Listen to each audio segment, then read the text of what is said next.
Coba fitur dengarkan berita di News Plus aplikasi RCTI Plus. Bersama warga desa Kohot tergabung dalam Aliansi Masyarakat Anti Kezaliman menggelar deklarasi tangkap kepala desa Kohot di Tangerang, Banten. Warga mengaku siap membantu polisi mencari keberadaan Kades Kohot.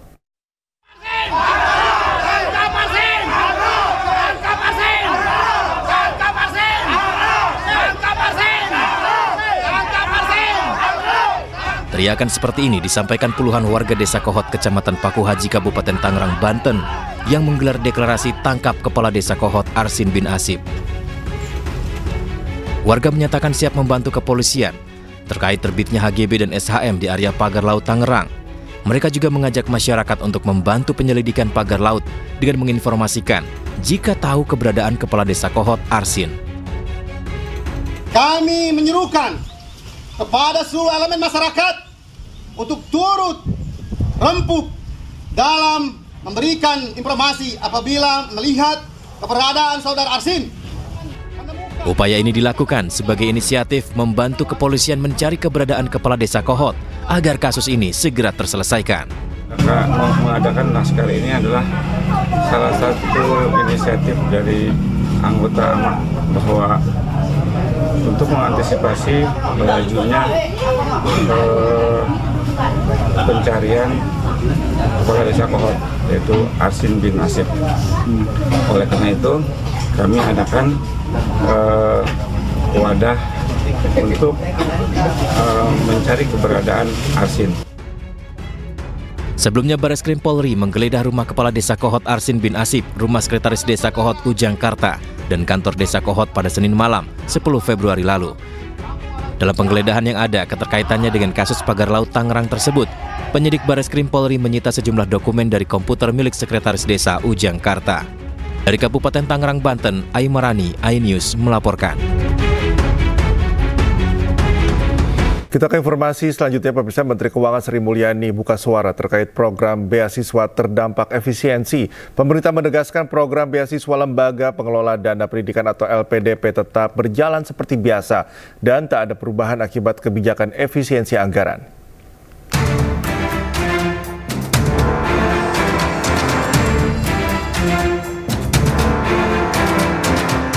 Menteri Keuangan Sri Mulyani buka suara soal kabar yang menyebut beasiswa dari Kemendikti-Saintek kena pangkas akibat efisiensi anggaran. Sri Mulyani menegaskan bahwa hal tersebut tidak benar. Beasiswa yang sedang berjalan seperti 40.030 mahasiswa penerima LPDP, Program Beasiswa Pendidikan Indonesia di bawah Kemendikti-Saintek, dan Program Beasiswa Indonesia Bangkit di bawah Kemenak tetap berjalan sesuai kontrak. Anggaran Kartu Indonesia Pintar atau KIP sebesar Rp14,69 triliun yang dialokasikan untuk 1.040.000 mahasiswa juga tak mengalami pemotongan atau pengurangan. Mengenai berita munculnya terkait beasiswa Kartu Indonesia Pintar, kami tegaskan bahwa beasiswa Kartu Indonesia Pintar tidak dilakukan pemotongan atau pengurangan. 40.030 siswa beasiswa penerima LPDP, Kemendikti-Saintek yaitu Beasiswa Pendidikan Indonesia, dan Beasiswa Indonesia Bangkit di bawah Kementerian Agama juga tetap berjalan sesuai dengan kontrak beasiswa yang sudah dilakukan. Sri Mulyani juga menegaskan bahwa tidak ada pemutusan hubungan kerja atau PHK tenaga honorer di kementerian dan lembaga imbas pemangkasan anggaran ini. Terkait berita mengenai pemutusan hubungan kerja atau PHK honorer di lingkungan kementerian dan lembaga, dengan ini disampaikan bahwa tidak ada PHK tenaga honorer di lingkungan kementerian dan lembaga. Kami memastikan bahwa langkah efisiensi atau dalam hal ini rekonstruksi dari anggaran-anggaran kementerian lembaga tidak terdampak terhadap tenaga honorer. Seperti diketahui, sebelumnya efisiensi anggaran mulai dikritik masyarakat karena diduga mempengaruhi kelanjutan kontrak tenaga kerja honorer. serta mempengaruhi di bidang pendidikan, salah satunya beasiswa. Dari Jakarta, Hadisti Arifa, Ade Supriyatna, iNews melaporkan. Disinggung soal efisiensi anggaran, Menteri Kesehatan Budi Gunadi Sadikin mengaku bahwa alokasi anggaran yang dikelola oleh Kementerian Kesehatan masih mencukupi. Ia menegaskan pemangkasan anggaran tak mempengaruhi pelayanan kesehatan kepada masyarakat.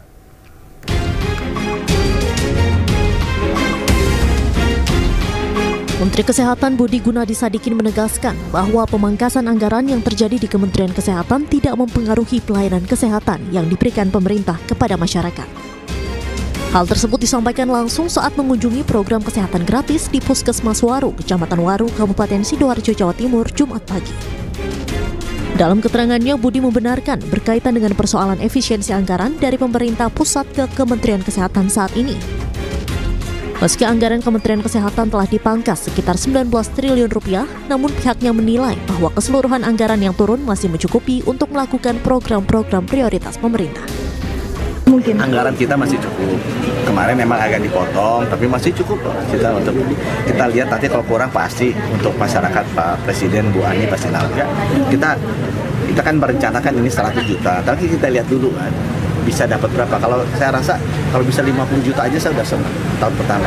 Kan ini targetnya 280 juta. Kita merencanakan anggarannya untuk 100 juta, nanti kita lihat kalau kurang pasti ditambah. Selain itu, pihaknya juga menegaskan bahwa meski diterpa efisiensi anggaran, Kementerian Kesehatan memastikan pelayanan kesehatan yang diberikan pemerintah ke masyarakat tidak akan terganggu. Dari Sidoarjo, Jawa Timur, Yoyok Agusta, iNews melaporkan. Program pemeriksaan kesehatan gratis di seluruh puskesmas digelar sejak 10 Februari 2025. Selain di Jakarta, pemeriksaan kesehatan gratis di Kabupaten Bogor, Jawa Barat.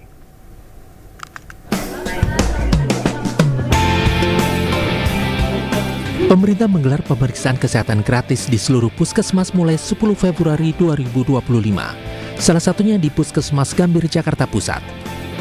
Hari ketiga pemeriksaan kesehatan gratis kali ini dihadiri Menteri Koordinator Bidang Pembangunan Manusia dan Kebudayaan Pratikno yang berulang tahun.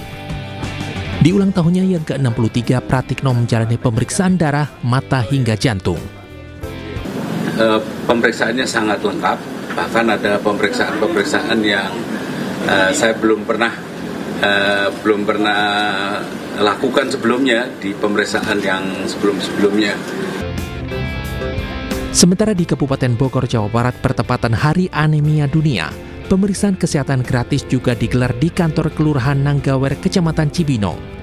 Kali ini masyarakat yang terdiri dari ibu dan anak dapat memeriksa kondisi tulang agar terhindar dari risiko anemia. Untuk mendukung semua program pemerintah untuk menurunkan angka kematian ibu, angka kematian bayi, dan juga mencegah stunting, bagaimana intervensi spesifik yang dilakukan oleh Bidan Indonesia, yaitu melakukan screening anemia defisiensi besi, yang kita tahu bahwa anemia ini juga berkontribusi besar dalam adanya komplikasi-komplikasi, baik komplikasi terhadap ibu dan juga bayi yang dilahirkan. Usai pemeriksaan kesehatan massal, warga juga dibekali pengetahuan tentang pencegahan anemia. Rencananya pemeriksaan kesehatan gratis digelar selama bulan Februari 2025. Dari Jakarta dan Bogor, Jawa Barat, tim liputan iNews melaporkan. Pemeriksaan kesehatan gratis untuk masyarakat telah dimulai pada Februari 2025. Bagaimana tahapan untuk mendaftar hingga mendapat layanan pemeriksaan kesehatan gratis? Kita simak informasinya. Pemeriksaan kesehatan gratis bisa dimanfaatkan oleh masyarakat saat berulang tahun. Unduh dan daftar melalui Satu Sehat Mobile di ponsel. Setelah mendaftar, maka akan mendapatkan notifikasi melalui pesan WhatsApp serta melalui aplikasi Satu Sehat Mobile. Kemudian, isi kuesioner screening secara mandiri. Setelah diisi lengkap, maka warga dapat mendatangi fasilitas kesehatan tahap pertama dengan membawa kartu identitas, kartu tanda penduduk, kartu keluarga, kode tiket, dan hasil screening mandiri. Lalu saat mendatangi Vaskes tahap pertama, warga dapat paket rangkaian pemeriksaan antara lain gula sewaktu tekanan darah, kesehatan ginjal, dan kesehatan jiwa. Setelah itu, hasil kesehatan dapat dilihat di aplikasi Satu Sehat Mobile.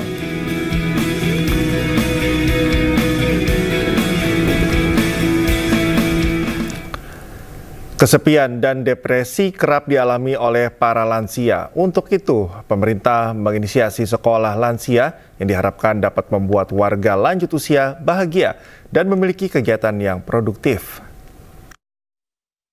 Selalu bahagia selamanya. Aku lansia sehat, aktif, produktif. Puluhan lansia antusias mengikuti sesi pembelajaran di sekolah khusus lansia yang berada di Kelurahan Batu Jaya, Batu Ceper, Kota Tangerang. Sekolah lansia ini bertujuan agar warga yang sudah masuk usia senja tetap sehat, bahagia, dan bisa berkontribusi dalam masyarakat. Sekolah khusus lansia yang dibuka Pemkot Tangerang ini tersebar di 13 kecamatan dan diikuti 390 warga lanjut usia. Daripada di rumah nganggur, di rumah gak ada kesibukan, saya senang sekali dengan adanya sekolah lansia ini. Supaya maju kampung kita, berguna bagi keluarga kami, serta buat masyarakat di sini. Enggak, bebas, gratis ya. Mendorong para lansia kita tetap tetap produktif, tetap bersemangat, tetap bisa belajar, sehingga mereka tetap berada dalam kondisi yang sehat, yang produktif. Nah, kemudian sekolah lansia ini juga nanti akan diikuti dengan sejumlah kurikulum yang khusus dirancang untuk para lansia kita. Nantinya para lansia yang terdaftar di sekolah khusus lansia akan mengikuti sesi belajar 2 kali dalam sebulan. Selain dibekali bimbingan rohani, para siswa juga nantinya akan diajari keterampilan sesuai dengan yang mereka inginkan. Dari Tangerang, Banten, Sukron, iNews melaporkan. Pemirsa, bertepatan dengan Hari Valentine, sutradara Hanum Bramantyo menggelar drama musikal City of Love. Diharapkan karya musikal sinematik ini dapat menjadi inspirasi bagi seniman lain di tanah air.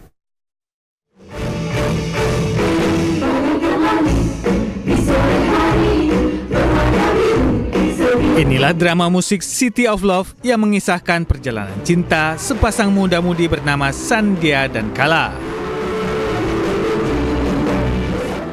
Kisah cinta Sandhya dan Kala mendapatkan tantangan lantaran hubungan mereka tidak direstui oleh orang tua.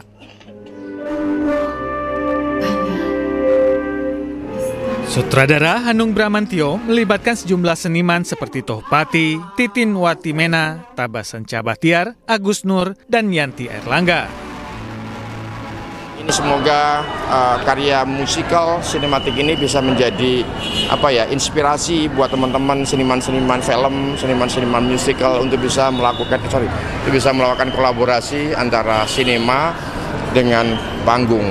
Terima kasih banget buat BBI dan buat Ibu Yanti Erlangga buat atas supportnya ini semua. Tanpa beliau kami tidak mungkin bisa melakukan pembelajaran baru, eksperimen baru. Di Indonesia kita sanggup mampu membuat sebuah tontonan yang spektakuler, yang tentunya menghibur dan banyak arti dan maknanya, karena Mbak Titin Watimena di sini juga menciptakan skripnya itu dengan cinta.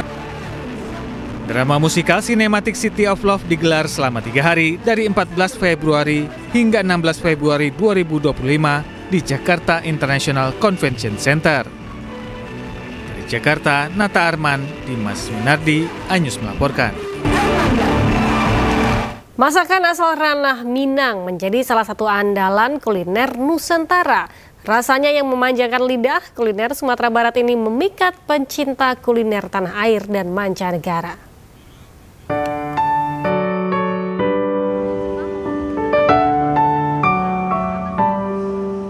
Restoran Padang Sederhana telah menjadi salah satu ikon kuliner di Indonesia yang terkenal bahkan mendunia.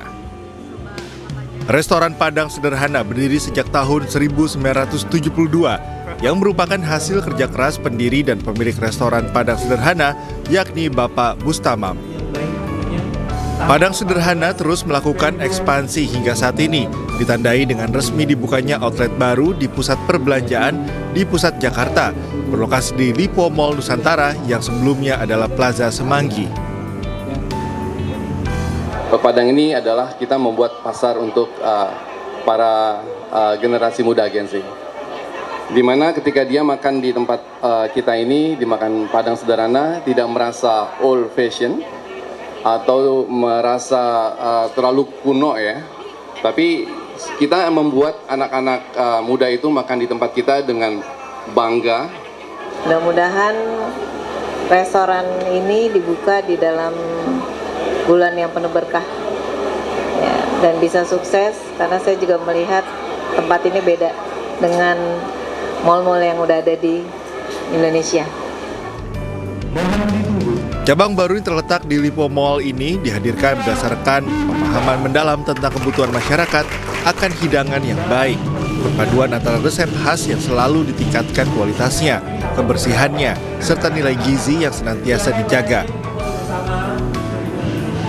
Hal ini tak terlepas dari semangat resto sederhana untuk mengangkat tinggi makanan khas Indonesia yang merupakan warisan tak ternilai dari para pendahulu.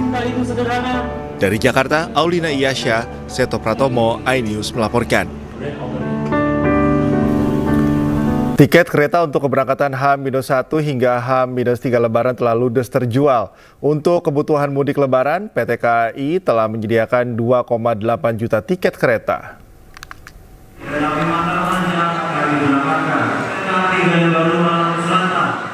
Sejak penjualan dibuka pada 4 Februari lalu, pemesanan tiket kereta api mudik Lebaran terus mengalami peningkatan.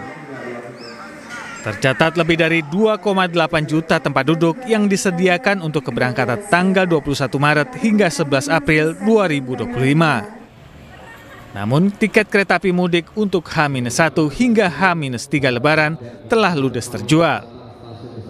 Kami mohon maaf jika di dalam pemesanan tiket untuk 1 minggu terakhir untuk pemesanannya sangat banyak sekali sehingga ada mengalami beberapa kendala.